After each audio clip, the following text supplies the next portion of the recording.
La Superintendencia de Salud congeló las alzas en el precio de 81 planes de ISAPRES. La entidad determinó que los aumentos no estaban ajustados a derecho, eran arbitrarios o no habían sido debidamente justificados, entre otras razones que argumentó. Se trata de un tema que importa y muchísimo a los ciudadanos que se sienten desprotegidos ante el sistema, así por lo menos lo han expresado las autoridades. Para hablar de esto y de otros temas relacionados con el ámbito de la salud, nos acompaña Héctor Sánchez, quien es director del Instituto de Salud Pública de la Universidad Andrés Bello. ¿Cómo está, Héctor? Bienvenido. Hola, muy buenas tardes. Contento también de estar acá en nuestra nueva casa. Preciosa la casa. Estaba haciendo un comentario que está muy amplia, está muy bonita, fácil acceso, ¿no? Está espectacular. Qué bueno, bienvenido sea el primer capítulo de GPS y al menos me toca conducir en esta casa.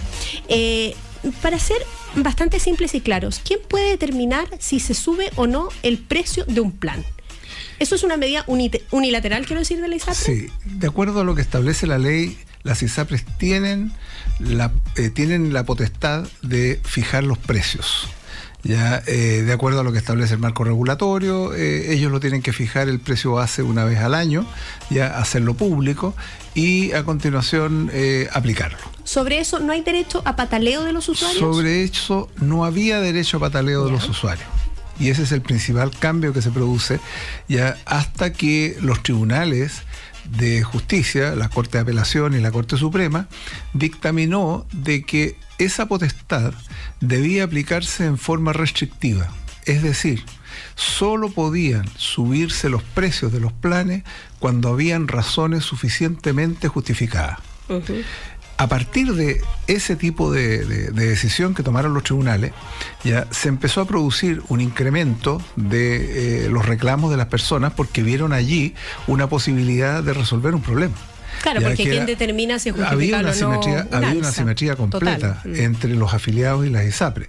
Y a partir de ese minuto, por ejemplo, el año 2009, 2010, ya subieron los reclamos de 7.000 a 10.000, ya, y el año pasado, para hacer corto el análisis, 143.000 personas recurrieron a los tribunales. Uh-huh. Por lo tanto, desde esa perspectiva, yo diría que el gran cambio que se ha producido es que los tribunales generaron una jurisprudencia, en el caso de nuestro país, porque prácticamente en todos los casos, yo diría mucho más allá del 90%, los dictámenes fueron a favor de los afiliados. Porque en ese consideraron sentido, hubo un cambio, Héctor. Muy grande. Hubo un cambio de visión, hubo tal vez un cambio de mirada, al punto que se habló en su momento de una judicialización de las ISAPRES. ¿Es también, se pregunta uno, el mejor camino para resolver controversias? No, o al menos es el único por ahora. No es el mejor camino, es el único hoy día. Claro. Ya hasta que la superintendencia abre esta otra puerta, uh-huh, que evita la judicialización y evita todos los costos que implica la judicialización, que han llegado a ser al año son del orden de los 8.000 millones de pesos. Pero que tiene poco costo para el usuario, ¿no? A propósito de la aparición de las empresas. Porque esos 8.000 millones al final los termina pagando el usuario. Ya sea por el precio del plan o por menores beneficios. Así que al final lo termina pagando el usuario. Pero en definitiva se produce un ahorro de 8.000 millones. Pero sin embargo, yo creo que lo más relevante en este cambio de mirada desde los tribunales es que hicieron lo que la ley no había hecho. Lo que el legislador no había hecho, lo hicieron los tribunales, al establecer de que la posibilidad de que las ISAPRES subieran los precios tenía que ser sobre la base de justificaciones bastante claras. Y hay otro tribunal, el Tribunal Constitucional, que se refiere al tema de la discriminación por edad y por sexo, que también produce un cambio muy importante respecto de lo que hasta ese minuto existía en el sistema. Que ese es un castigo muy injusto además para las mujeres de determinada edad, en etapa fértil, ¿no es cierto?, donde hay evidentemente un castigo respecto al cobro que te está haciendo la ISAPRE, sí, a propósito de que eventualmente puedes quedar embarazada, ¿no? Claro. Y asumir un mayor costo. Lo que pasa es que la lógica de las ISAPRES ha sido siempre la lógica del seguro individual. De corte clásico, donde el riesgo se cobra en función del riesgo que tiene la persona. Digamos, el precio se cobra en función del riesgo individual. Y eso suele generar este tipo de situaciones que tú estás mencionando. Pero hay un tema que aquí... Por las preexistencias, por ejemplo. Por ejemplo, también las preexistencias fueron un minuto y posteriormente se fueron eliminando. Pero en este caso en particular, lo relevante viene a ser de que la gente ha cambiado. Y las ISAPRES no se han dado cuenta. Y ese es el problema de fondo, porque en definitiva las personas ya no aceptan que las ISAPRES les devuelvan su riesgo. Las mujeres no aceptan asumir el 100% del riesgo del parto y no compartirlo con los hombres. Y las personas que son de mayor edad ya no aceptan que durante toda la edad joven estuvieron pagando su plan de ISAPRE y ellos consideran que es un castigo cuando son viejos que le suban el precio. Claro. Por lo tanto, eso ha cambiado sustancialmente. Estamos conversando con Héctor Sánchez, quien es director del Instituto de Salud Pública de la Universidad Andrés Bello. ¿Se produce entonces, Héctor, este cambio de mirada o tal vez este empoderamiento, como se le ha llamado, este empoderamiento ciudadano, donde además ya no te importa tanto perder el tiempo, comillas, perder el tiempo haciendo, por ejemplo, este trámite? Es que hoy día no es pérdida de tiempo. No, pero antes ¿se acuerda usted que era, claro, no, qué engorroso, yo jamás voy a ganar frente a la ISAPRE? Exactamente. Ya. Mejor demos esto por perdido, que es como cuando te roban algo. ¿Para qué voy a hacer la denuncia si no va a pasar nada? Finalmente no va a aparecer. Sí, la gente se empoderó más y yo creo que al final empezó a darse cuenta de que existía una posibilidad de lograr una mayor simetría en la relación con las ISAPRES. Es decir, que no se produjera esta gran diferencia de poder entre la ISAPRE y el afiliado. Entonces, hoy día las personas, un porcentaje importante, el 10% de los cotizantes en el año 2013 presentaron demanda, las ganaron y a continuación se les congelaron los precios. Por lo tanto, desde esa perspectiva es una cantidad muy, muy relevante de personas que ya tomaron la decisión de decir hasta aquí nomás. Claro, porque se entiende más que es un negocio donde las ISAPRES tienen que ganar, esto no es beneficencia, pero tal como usted decía, que no se asuma 100% el riesgo por parte del paciente. ¿Cómo funcionan estos modelos en otras partes del mundo, que sean más perfectos que el nuestro? En otras partes funcionan sobre la base de primas planas. Es decir, no hay primas ajustadas por riesgo. Se trabaja con el criterio de un seguro colectivo. En otras palabras, el riesgo se prorratea entre hombres, mujeres, jóvenes y viejos, de tal manera de que no se permite la diferencia de precio en función del riesgo de las personas. En muchos países donde existe el seguro de salud privado, y el seguro de salud privado, aunque sea principal o complementario, normalmente esta situación funciona de esa forma. Y eso es lo que en algún momento se les ha planteado a las ISAPRES, que adopten ese modelo. Ya, de tal manera que en definitiva en nuestro país se hubieran evitado una gran cantidad de juicios. Y lo mismo respecto al alza de precios, ¿no es cierto?, que esta estuviera suficientemente justificada. Héctor, hay opiniones encontradas respecto y cifras encontradas respecto de cuántas personas en los últimos años se han trasladado del sistema privado de salud al sistema público, a propósito de lo mismo que estamos hablando, de las falencias del sistema o de las quejas que tienen los afiliados respecto de estas ISAPRES. ¿Se puede establecer cuánta gente se ha cambiado? Mira, y si eso es normal o natural o ha sido un proceso realmente distinto. No, ha habido un traspaso importante de población de las ISAPRES a FONASA, pero también ha habido incorporación de población a la fuerza laboral. Con lo cual, la incorporación de la fuerza laboral de alguna manera ha compensado, ¿no es cierto?, el traspaso de personas al FONASA.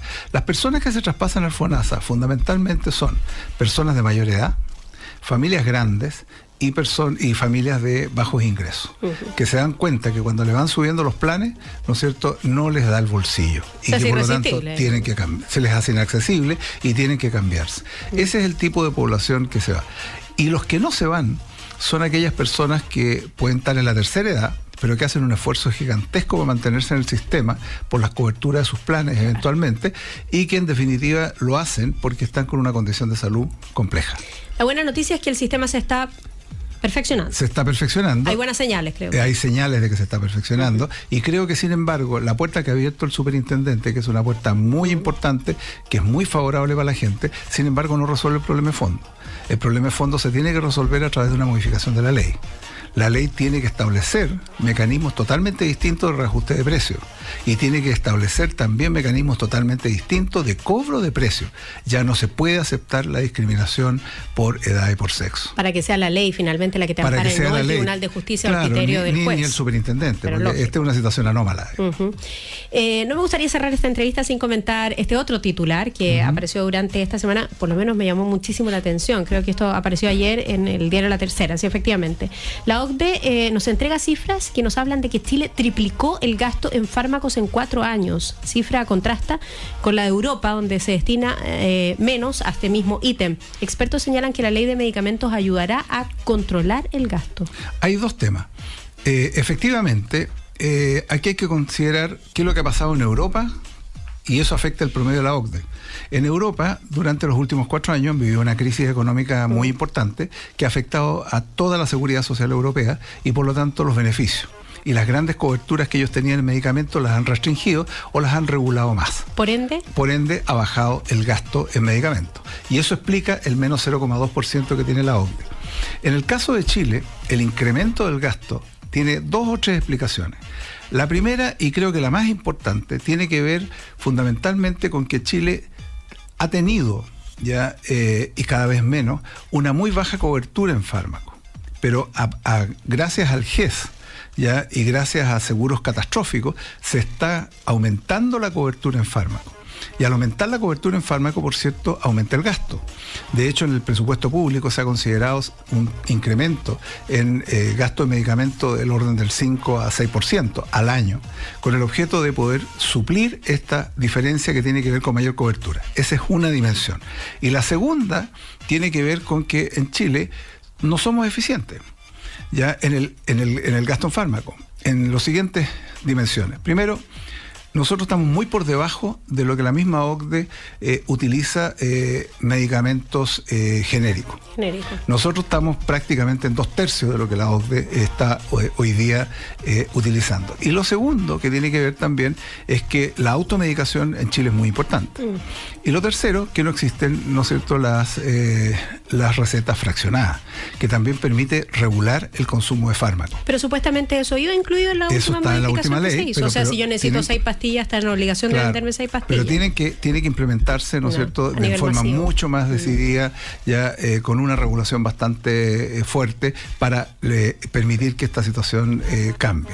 Y con una campaña de información también, me parece, por parte del Ministerio de Salud, porque cuando se conoció esta información, tengo la sensación de que quedó en manos de los medios de comunicación, cuando aquí lo que se requiere es una campaña. O sea, la gente se vuelve a preguntar si efectivamente le tienen o le pueden vender o puede exigir él comprar 6 tabletas. Ahora, lo que estaba pensando, y eso es una reflexión final, siempre dicen en Argentina lo resuelven todo en el café, hay muchos cafés en cada esquina, y aquí sentimos que no, que al revés, que tenemos muchas farmacias. Por eso yo creo que este titular está directamente ligado con ese punto, la automedicación, que sigue siendo además una responsabilidad enorme, yo creo, para el Estado también, con la generación de una gran campaña. Sí, una gran campaña y también una gran intensificación de la regulación a nivel de la farmacia. Porque en definitiva, hoy día todos hemos tenido experiencia de que la compra de medicamentos que supuestamente necesitan receta, ya a uno se los venden sin ninguna receta.